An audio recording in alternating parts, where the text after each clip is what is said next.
megang sebenarnya tahu siapa-siapanya, cuma nggak mau ngebalikin ke sana. Iya. Karena mereka ngelihat Koko semakin dihajar terus suksesnya malah makin tinggi, mereka sebenarnya udah Iblis pun diberikan kesempatan itu tadi. Oke, kamu boleh uji, tapi nanti di akhir semua ini kamu akan ada di neraka. Dan kalau kamu berhasil, kamu silakan uji dan ajak dia masuk ke neraka kalau dia memang seperti yang keraguanmu itu tadi. Iya. Terakhir Pak Panglima, artis pelaku pesugihan, nggak usah sebut inisial apalagi bisnisnya. Pak Panglima melihat mereka masih kejar-kejaran melakukan hal tersebut demi sukses dan kaya raya? Saya masih melihat ada. Saya masih melihat ada dan banyak sampai saat ini masih dilakoni, bahkan masih menjadi rasa kepenasaranan yang sangat besar di dalam diri mereka untuk kapan nih saya bisa besar, kapan nih saya bisa kaya raya, kapan saya ini bisa. Opening, halo teman-teman semuanya.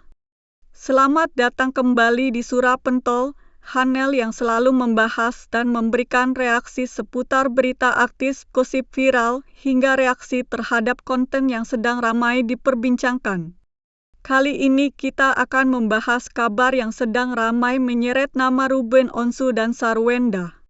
Berbagai narasi, komentar, hingga spekulasi di media sosial terus bermunculan dan membuat publik bertanya-tanya tentang apa yang sebenarnya sedang terjadi. Di video kali ini juga ada perkembangan terbaru yang membuat perbincangan ini kembali memanas dan memunculkan beragam tanggapan dari warganet. Tonton videonya hingga usai, karena saya akan memberikan komentar cukup panjang di bagian akhir video. Yuk kita tonton videonya. Ngetop banget gitu. menempuh jalan. Panglima, kalau misalkan pertanyaan aku lancang, maaf, boleh. Ini adalah pertanyaan terakhir.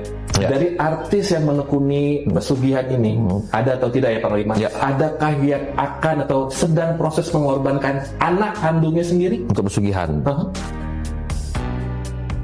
Saya lihat ada. Ada. Saya lihat ada. Nanti ada serangan lagi dari bosnya. Hal yang terakhir, saya menyarankan untuk Mbak Fitri melakukan dan membedah mengapa netizen begitu kompak pasang badan ingin melindungi sosok Fitri dari bahaya gaib. Hikmah penting dari peristiwa ini adalah bahwa kekuatan opini publik di era digital mampu menciptakan sebuah jalinan cerita yang begitu besar. Namun, sebagai penonton yang cerdas, kita harus tetap mampu menakar setiap informasi secara bijak, sembari melihat bagaimana empati masyarakat bergerak lurus demi mengawal sebuah kebenaran. Sedih banget lah Mbak ngelihat keadaan kayak gini. Paling ngelihat Bapak ya, kok Allah nggak tidur. Bapak orang baik, tetap jadi orang baik. Fitri kemarin bikin kaget ya, bikin shock. Sekarang ada lagi Tuti ya, yang ceritanya itu bersambung-sambung menjadi satu ya. Fitri kenal Tuti kenal Fitri. Jadi ini ceritanya memang bersambung gitu dan sinkron gitu ya. Jadi kalau dulu Fitri ya dia menceritakan tentang Gunung Kiwinya ya. Kalau si Tuti ini menceritakan lebih ke arah dalam rumah ya, arah dalam rumah. Jadi bagaimana teror-teror itu terjadi di rumah, bagaimana itu bapak sakit-sakitan, bagaimana itu bapak itu baik hati, mau membantu dia ketika anaknya sakit, bagaimana ibu di situ yang sering memarahi bapak ya, judesin bapak, kasarin bapak. Tetapi apa yang ditampakkan di layar kaca ya, kayak seakan-akan bapak itu sangat baik ya, menunjukkan dia sangat baik gitu kan. Menelusuri keliaran berita yang sedang viral di platform digital, hebohnya spekulasi mengenai Ruben Onsu yang didesak menjenguk Fitri ini sebenarnya berakar dari rasa prihatin yang mendalam dari warganet. Netizen yang membanjiri kolom komentar siaran langsung atau live streaming Ruben Onsu menangkap adanya sebuah momentum spiritual yang sangat pas, di mana setelah Ruben menghadapi ujian fisik berupa suhu ekstrim 50 derajat di Mekah dan berhasil menyucikan batinnya di depan Ka'bah, ia dianggap telah membawa energi pelindung yang sangat besar sekembalinya ke Jakarta pada Rabu sore kemarin. Di sisi lain, sosok Fitri yang membongkar taktik kejam mantan majikannya di masa lalu kini dikabarkan oleh netizen tengah mengalami penurunan kondisi kesehatan atau sakit keras yang diduga akibat kiriman serangan balik dari dunia hitam. Kesamaan nasib sebagai pihak yang sama-sama pernah berjuang melawan rentetan teror tidak kasat mata membuat netizen secara sepihak menyusun sebuah spekulasi spekulatif berharap sang presenter senior bersedia turun tangan mengawal keselamatan sang mantan asisten artis. Total keseluruhan double tuh banyak juga berarti ya? 13 orang 13 orang yang kerja semua. Gila sih. Kalau Kak Tuti ini infonya 2 hari yang lalu tuh dia banyak yang spam dia tuh nomor-nomor baru. Yang nggak tahu ya, mungkin ancaman atau mungkin kata-kata yang nggak enak. Jadi sekarang nomornya nggak aktif nih Kak Tuti. Mbak Tuti bukan sakit ya, nggak ada kabar. Udah 2 hari. Udah 2 hari. Udah 2 hari nggak ada kabar. Kak podcast lagi sama sopirnya. Nah itu kita lagi cari-cari ya sopirnya sama security, tapi memang Mbak Tuti nggak bisa dihubungi lagi ya. Sudah checklist 1, jadi kita pengen minta kontaknya sama Mbak Tuti sebenarnya. Cuma Mbak Tuti udah sampai hari ini kita hubungin, kemarin tuh udah nggak aktif checklist 1 ya. Mudah-mudahan sih nggak ada masalah lah, nggak ada terjadi apa-apa sama Mbak Tuti ya, maksudnya gitu. Kak Tuti ini terakhir tuh kita ada komunikasi 2 hari yang lalu guys.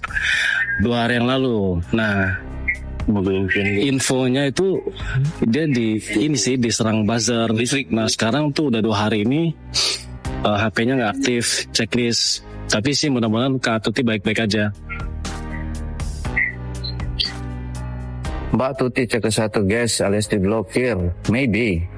Checklist 1 itu ada kemungkinan ya dia memblokirkan diri atau dia banyak diserang spam, ada ancaman itu ya. Sejauh ini kita belum tahu ya ada ancaman atau enggak ya, kayak gitu. Gunung Kawi kembali menjadi perbincangan hangat di media sosial setelah beredar sebuah video yang diklaim memperlihatkan penampakan sosok misterius saat tim jejak backpacker melakukan kunjungan ke kawasan tersebut. Jadi kita itu nanti di sana mau ini ya Master, pembuktian, mau ngelihat di sana apakah benar si narasumber kita ini dijadikan tumbal oleh mantan bosnya gitu.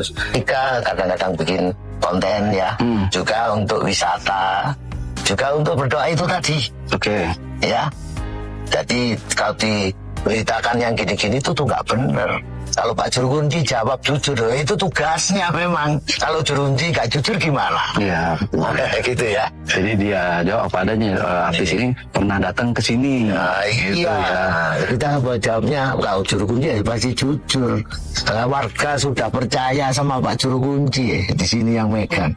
Kan gitu. Kalau Pak Juru Kunci jujur kayak orang terpercaya terus nggak jujur gimana Pak?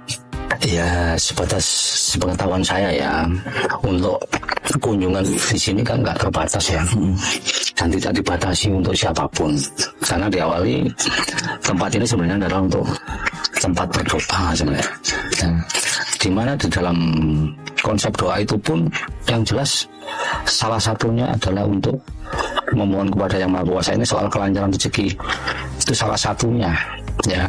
Cuma nanti kadang-kadang hal seperti itu dibelok-belokkan dengan kayak spiritual pesugihan atau apa. Sebenarnya sederhananya begitu. Nah, kemungkinan juga bagi yang datang ke sini kan ada dari kalangan artis atau dari mana-mana kan banyak kan. Nah, di doa-doa mereka, di salah satunya mungkin juga seperti itu, kelancaran usaha dia, ketenaran dia, mungkin di situ juga.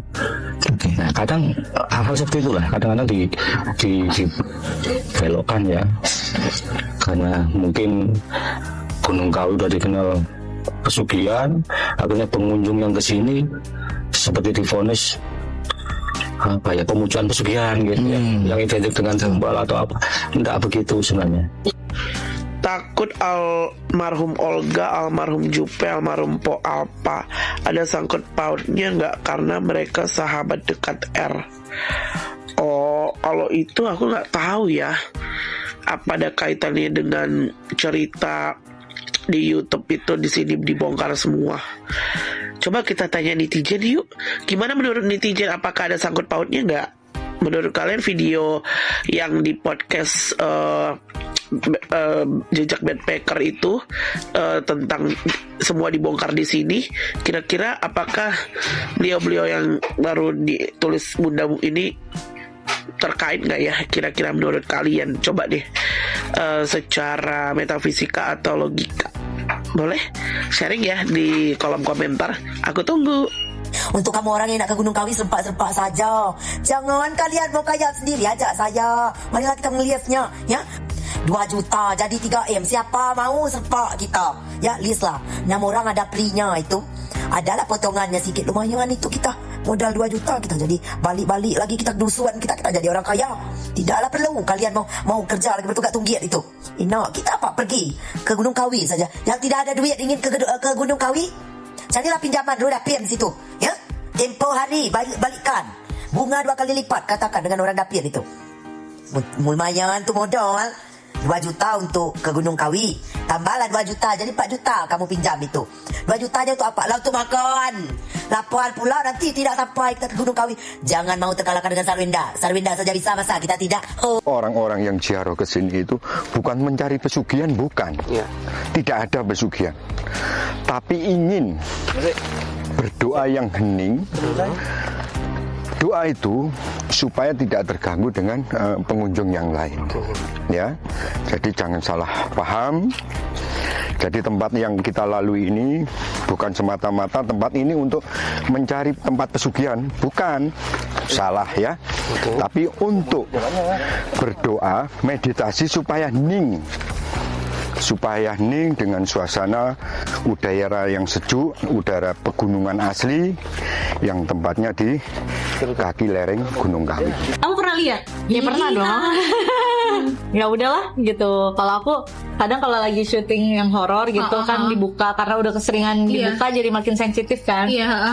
Nah habis itu aku minta ditutup, walaupun kadang aku tuh pernah sampai di rumah pun aku lagi mandi Kak, itu kan kaca. Tiba-tiba ada telapak tangan. Sengerti saya dia mau datang ke Gunung Kawi itu paling ya minta pelarisan dagang gitu. Begitu saja kok repot. Dia itu ingin mencari jejaknya para dukun-dukun kayak saya.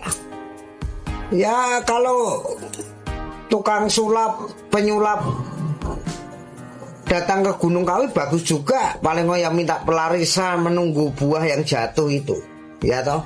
Bukan mencari, ya nggak apa-apa, namanya aja dia juga gelar kok, gelarnya tukang sulap merah, ya. Dia ingin membongkar, ya, membongkar pelarisan gitu. Ya nggak apa-apa, namanya dia penasaran, hidupnya penasaran, orang penasaran itu akan gentayangan. Kalau kamu benar-benar seorang tukang sulap atau penyulap, buktikan ini sulap ini jadi emas batangan, bisa nggak? Kalau nggak bisa kamu nggak tukang sulap. Ketika gue membongkar sebuah kebohongan yang selama ini dianggap goib, tapi faktanya itu sebenarnya bukan goib, seringkali para pecinta pembodohan dan pecinta perdukunan membentur-benturkannya dengan budaya ataupun tradisi. Nah, sebenarnya kalau kita perhatikan, mereka-mereka ini pecinta pembodohan dan pecinta perdukunan, mereka tidak bisa membedakan tuh mana yang sebenarnya budaya, mana yang sebenarnya kebohongan berkedok budaya. Dan orang-orang ini bisa gue bilang bahwa orang-orang yang tidak memiliki kendali penuh terhadap dirinya sendiri. Dia nggak punya idealis untuk mencerdaskan bangsa Indonesia. Karena mereka ini kalau masuk ke sebuah organisasi ataupun sebuah jabatan yang di organisasi tersebut tradisinya adalah korupsi, nah mereka akan ikut korupsi, bukan malah bersuara kalau korupsi itu nggak boleh, korupsi merugikan masyarakat dan lain sebagainya. Dan ketika ada yang bersuara korupsi itu bahaya, korupsi merugikan bangsa dan lain sebagainya, mereka akan keluar-keluar, hormati tradisi, hormati kebiasaan kita. Nah itu ibaratnya kayak gitu. Mereka meminta untuk menghormati sesuatu hal yang negatif dan membodohi. Padahal kalau memang yang bohong aja berani bersuara, kenapa yang jujur harus diem? Jadi selama situasi itu tuh emang bapak sama ibu tuh di rumah tuh kayak orang yang gak betah. Udah mau berantem terus bang. Yang selama ini saya tahu kan merekanya tuh adem ayem aja ya bang. Di TV juga orang taunya adem ayem, taunya ibu ini baik banget gitu, maksudnya kalem lah gitu. Tapi kalau di rumah tuh beda banget bang. Beda kenapa? Maksudnya kalau ke bapak tuh perlakuannya beda. Oh iya? Kalau di luar kan yang saya tahu di TV-TV ya bang, kalem banget lah, ngomongnya enak gitu ya. Tuh kalau di rumah bang, kalau ngomong kayak misalnya nadanya ketus banget kalau bapak ngomong. Ya Allah. Jadi kata saya, ya Allah ini nih berarti orang-orang tuh di TV tuh kayak orang lagi main sinetron apa gimana. Kalau di rumah galak banget, ngomong sama bapak nggak ada halus-halusnya. Tapi bapak kan selama ini kalau misalnya di depan umum nih ke ibu tuh ya baik gitu, maksudnya nggak yang kelihatan kayak di rumah. Jadi antara di rumah sama di luar tuh ya kalau saya pribadi ya bang, yang ngalaminnya jauh banget lah. Beda banget sama yang di TV. Jadi bapak tuh kayak yang bikin ibu tuh biar di mata orang tuh bagus gitu loh bang. Jadi nggak tahu aslinya kayak gimana. Ini sampai anaknya sendiri Onyo sudah ngomong kayak gini, terus Onyonya pergi tinggal sama bapaknya, pasti ada yang nggak bener di dalam rumah itu. CEO apa? Guys, orang yang punya usaha sendiri gak bakalan bisa nge-live, apalagi lokasinya nih kalau CEO beneran ya, pasti nyediain fasilitas buat artisnya. Pasti kalau dia memang betul pengusaha yang udah jadi, gak bakalan mau punya gengsi, pasti masuk ke dalam rumah si artis cewek. Gak mau lah, ngapain nge-live udah bareng perempuan untuk kerjaan si perempuan di rumahnya yang masih ada cicilan dari mantan suami laki. Itu kombinasi itu aja tuh udah nggak mungkin untuk bener-bener seorang pengusaha yang udah jadi tuh nggak mungkin rela nge-live terus barengan di rumah yang mana rumah itu rumah mantannya. Kita bakalan melihat lagi nih kasusnya dari ayah Ruben. Ayah Ruben yang kita kenal sama-sama tuh Ruben Onsu. Aduh, Bensu ya kan, dia zaman dulu Bensu. Ini semakin memanas banget ya guys, semakin memanas. Dan Mamski tuh ngelihat di sini si Onyo bikin status sedih sih guys ya.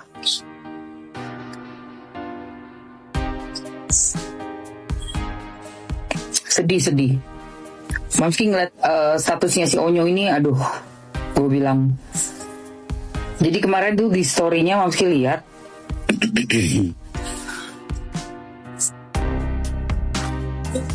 dari sore perhatikan sosmed dengan ucapan yang jahat nih dari ininya ya, egoinya ya. Egoinya ya, Bertrand Peto putra dari putra Onsu ya. Tuh ya guys, aku baru ngeliat nih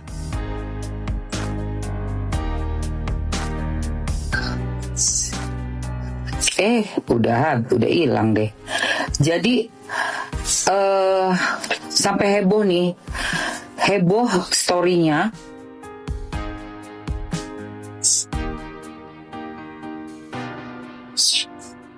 Ini guys,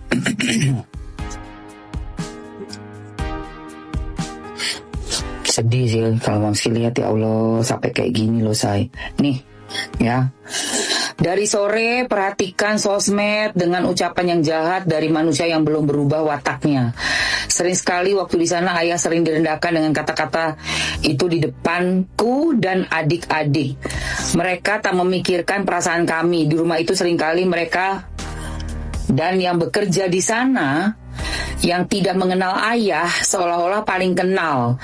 Ayah membicarakan paling kenal ayah. membicarakan kejelekan ayah di rumah yang ayah bangun dan kami tempati. Gak tahu malu. Perjalanan kita ke Kawi ini memang banyak rintangan, banyak permasalahan di sini.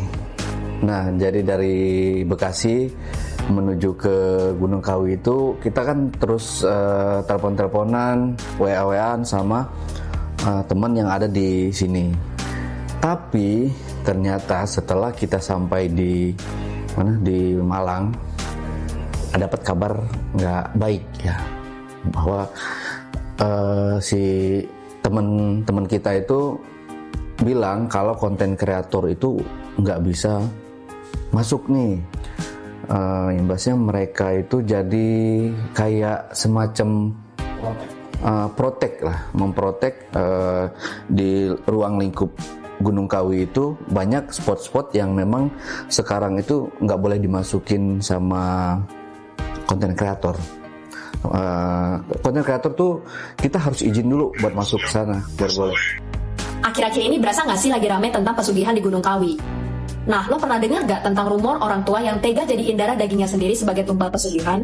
Hari ini aku mau bawain satu cerita kelam dari sebuah utas di threads dari @jusjambu1. Kejadiannya udah cukup lama, sekitar tahun 99 sampai 2000-an di sebuah kota kecil dekat Semarang, tapi detailnya masih membekas banget. Biar gampang, kita kenalan dulu sama tokoh-tokohnya ya. Di cerita ini ada si penulis utas, lalu ada kakak kandung laki-lakinya, kita sebut dia sebagai Mas T, pacar kakaknya yaitu Mbak S, dan mantannya si Mbak S ini, kita sebut dia sebagai Mas D. Jadi waktu itu aku masih kelas 5, mau naik ke kelas 6 SD. Kakakku, Mas T, ngenalin pacar barunya, yaitu Mbak S. Orangnya cantik, kalem, dan baik banget. Dari situ aku jadi akrab banget sama si Mbak S ini. Nah, dari sepupu aku ketahuanlah sebuah fakta. Ternyata sebelum pacaran sama masku, Mbak S ini punya mantan bernama Mas D, yang baru aja meninggal 1 tahun yang lalu. Waktu ditanya langsung, Mbak S akhirnya menceritakan semuanya. Dan dari sinilah rahasia gelap itu mulai kebongkar. Mbak S dan almarhum Mas D ini sudah saling suka dari SD dan pacaran pas SMP. Latar belakang mereka beda jauh. Mbak S dari keluarga biasa, sedangkan Mas D ini anak orang kaya raya. Bapaknya adalah pemilik armada bus antar kota, trayek kota tersebut ke Semarang, yang super terkenal dan punya puluhan unit bis. Mungkin kalau kalian orang Semarang, mesti kalian tahu ya. Suatu hari, Mas D meninggal dunia karena kecelakaan motor pas mau berangkat sekolah. Ironisnya, dia ditabrak oleh bis milik armada bapaknya sendiri. Hari itu juga ibu dari Mbak S datang ke sekolah, menjemput Mbak S dengan alasan mau diajak jalan. Tapi ternyata Mbak S dibawa ke rumah sakit. Di depan kamar jenazah, udah banyak teman-teman sekolah Mas D yang bilang, "Sing sabar ya, D udah nggak ada." Mbak S langsung pingsan. Pas siuman, dia maksa mau lihat jenazahnya. Kondisi badannya utuh, tapi maaf bagian kepalanya hancur karena terlindas. Mas D pun dimakamkan hari itu juga. Tapi ada suatu hal ganjil yang dilihat sama keluarga dan pelayat. Bapak dan ibu Mas D sama sekali nggak menangis. Ekspresi mereka datar, kayak nggak terjadi apa-apa. Dan peti matinya disiapkan dengan sangat bagus, seolah sudah terencana. Beberapa hari setelah Mas D meninggal, hal di luar nalar terjadi. Arwah Mas D datang menemui Mbak S berkali-kali lewat mimpi yang terasa sangat nyata. Di pertemuan itu, Mas D selalu datang sambil menangis. Dia cerita kalau pagi itu, dia sebenarnya jatuh sendiri dari motor. Tapi pas baru mau bangun dari belakang, dia langsung ditabrak. Dia cerita kalau pagi itu dia sebenarnya jatuh sendiri dari motor. Tapi pas baru mau bangun, dari belakang dia langsung ditabrak. Dan yang paling bikin merinding, Mas D bilang kalau semua ini adalah ulah orang tuanya yang melakukan pesugihan di Gunung Kawi. Mas D bercerita sambil menangis, bilang kalau arwahnya sekarang terjebak di Gunung Kawi. Karena dia meninggal jadi tumbal di usia 17 tahun, rohnya nggak bisa tenang. Dia dihukum harus jadi budak dan disuruh bantu-bantu di Gunung Kawi sampai usianya mencapai garis takdir yang seharusnya, yaitu di usia 60-an tahun. Setelah itu baru arwahnya bisa kembali ke alam kubur yang semestinya. Sebelum pergi, arwah Mas D sempat memohon ke Mbak S untuk sering-sering menjenguknya ke Gunung Kawi. Setelah mimpi itu, Mas D nggak pernah datang lagi, dan Mbak S perlahan mulai move on sampai akhirnya berpacaran dengan Mas T, yaitu kakaknya si penulis. Makin kesini, makin banyak kejanggalan yang terungkap. Pertama, ternyata 5 tahun sebelum Mas D meninggal, kakak laki-lakinya juga meninggal dengan cara yang sama, yaitu kecelakaan. Total ada 2 anak laki-laki terakhir di keluarga itu yang meregang nyawa. Kedua, bus yang menabrak Mas D adalah bus putih tua yang sudah berkarat, beda dengan bus armada mereka yang biasanya baru dan mengkilat. Aku dan Mbak S pernah melihat langsung bus tua itu lewat di jalan, dan Mbak S menatapnya dengan tatapan sedih dan mata berkaca-kaca. Ketiga, nasib si supir bis. Supir yang menabrak anak bosnya itu anehnya tidak diapa-apakan, tidak dimarahi, tidak dituntut, bahkan disuruh lanjut kerja seperti biasa oleh orang tua Mas D. Karena ketakutan dan merasa bersalah, supir itu akhirnya memilih resign sendiri. Singkat cerita, aku dan Mbak S akhirnya lost kontak karena Mbak S putus dengan kakakku. Kabar terakhir, Mbak S tidak lanjut kuliah dan langsung menikah muda di desanya. Lalu gimana nasib bis milik orang tua Mas D sekarang? Menurut update terbaru dari keluargaku di kota tersebut, bis armada yang dibangun dari tumbal anak sendiri itu akhirnya bangkrut. Sekarang yang tersisa dari keluarga itu hanyalah bisnis penggilingan padi di desa. Setiap kali aku pulang kampung dan melihat sisa-sisa bus atau teringat kota itu, aku pasti langsung teringat kisah Mbak S dan kelamnya pesugihan Gunung Kawi. Gimana menurut kalian? Coba komen di bawah. Informasi ihwal kediaman Ruben Onsu yang acap diganggu makhluk halus kadung menyebar luas. Banyak yang penasaran akan kebenarannya. Dua orang ahli supranatural, Jeng Laras dan Kang Raga, membuktikannya dengan mendatangi rumah sang presenter ini. Keduanya melakukan penerawangan melalui mata batin. Cara mata batin saya dengan Kang Raga begitu kita sampai di sini nggak seperti yang dibicarakan serem enggak. Iya. Bagus sudah. Bagus. Cuman memang ya karena namanya batin ataupun gaib itu kan dia menampakkan sesuai dengan pikiran dan perasaannya masing-masing gitu lah. Pikirannya serem, ya dia kan menampakkan serem gitu. Yang datang ke kami, wah mereka pakai pakaian kerajaan, bagus-bagus. Iya iya. Iya. Kak Tionghoa Cina. Haruhunnya. Iya. Media sosial, maka akan jadi berita yang sangat heboh sepanjang sejarah selebritis. Ini apalagi ya, berita Jordi Onsu ingin membongkar aib kakaknya sendiri ya. Padahal mereka kan saudara ya, kenapa kok malah saling bongkar aib ya. Banyak orang berpendapat bahwa ini kan fakta, jadi bebas saya unggah ya. Jangan salah, memberitakan informasi yang tidak benar dan membongkar aib seseorang di media sosial itu dapat melanggar ketentuan hukum guys. Apalagi dengan tujuan menghina, menjatuhkan reputasi seseorang ya, menyerang kehormatan seseorang, menyebarluaskan data pribadi tanpa hak. Itu melanggar Undang-Undang ITE ya, 27A serta Pasal 45 ayat 4 ya. Jadi pelaku bisa dipidana 2 tahun dan denda 400 juta rupiah. Jadi secara perspektif hukum hal ini salah dan keliru ya. Jadi tidak boleh karena mentang-mentang ini kan fakta, saya tahu kebenarannya, terus kamu dengan seenaknya memposting di media sosial. Itu adalah tindakan keliru guys. Jadi tidak boleh, apalagi ini kan keluarga ya. Harusnya kan keluarga itu saling support, saling mendukung ya, saling melengkapi ya, menguatkan antara keluarga ya. Bukan malah saling menjatuhkan seperti ini, nggak bagus. Jadi gimana menurut kalian? Kalau saya pribadi setelah menonton keseluruhan isi video ini, jujur saya merasa ada banyak sekali hal yang perlu kita sikapi dengan kepala dingin. Memang kalau melihat berbagai potongan video, komentar narasumber, hingga pendapat para konten kreator, semuanya terdengar menarik dan membuat rasa penasaran semakin besar. Tetapi sebagai penonton, kita juga harus bisa membedakan mana yang merupakan fakta yang sudah terverifikasi dan mana yang masih sebatas pengakuan, dugaan, opini, atau spekulasi. Di era media sosial seperti sekarang, sebuah potongan video beberapa detik saja bisa langsung menyebar kemana-mana. Bahkan sebelum kebenarannya dipastikan, banyak orang sudah lebih dulu mengambil kesimpulan.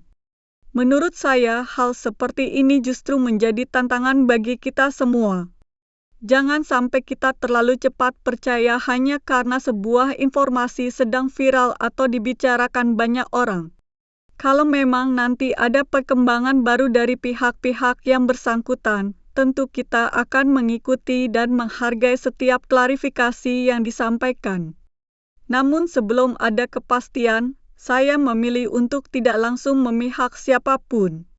Saya lebih memilih menjadi penonton yang mencoba melihat persoalan ini dari berbagai sudut pandang. Saya juga merasa bahwa setiap persoalan keluarga, apalagi yang melibatkan anak-anak, pasti jauh lebih rumit daripada yang terlihat di media sosial. Apa yang kita lihat di internet seringkali hanyalah sebagian kecil dari keseluruhan cerita. Bisa jadi ada banyak hal yang tidak diketahui publik. Karena itu menurut saya kurang tepat jika kita langsung menghakimi hanya berdasarkan potongan informasi yang beredar. Terlepas dari siapa yang benar atau siapa yang salah, saya berharap semua pihak bisa menemukan jalan terbaik. Perselisihan yang terus menjadi konsumsi publik tentu tidak mudah bagi siapapun, terlebih jika ada anggota keluarga yang harus ikut merasakan dampaknya. Saya yakin setiap orang pasti ingin menjalani hidup dengan lebih tenang dan damai. Di sisi lain, fenomena viral seperti ini juga menunjukkan betapa besarnya pengaruh media sosial terhadap opini masyarakat. Satu unggahan bisa menghasilkan ribuan komentar hanya dalam hitungan jam. Ada yang memberikan dukungan, ada yang mengkritik, bahkan ada yang langsung menjatuhkan penilaian tanpa mengetahui cerita secara utuh.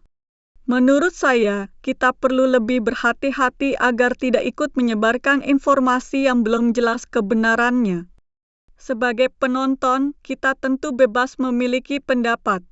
Namun alangkah baiknya jika pendapat tersebut tetap disampaikan dengan sopan dan tidak menyerang secara pribadi. Kritik boleh, berbeda pendapat juga boleh, tetapi tetap menjaga etika dalam berdiskusi. Dunia digital akan menjadi tempat yang lebih sehat jika kita semua bisa saling menghargai.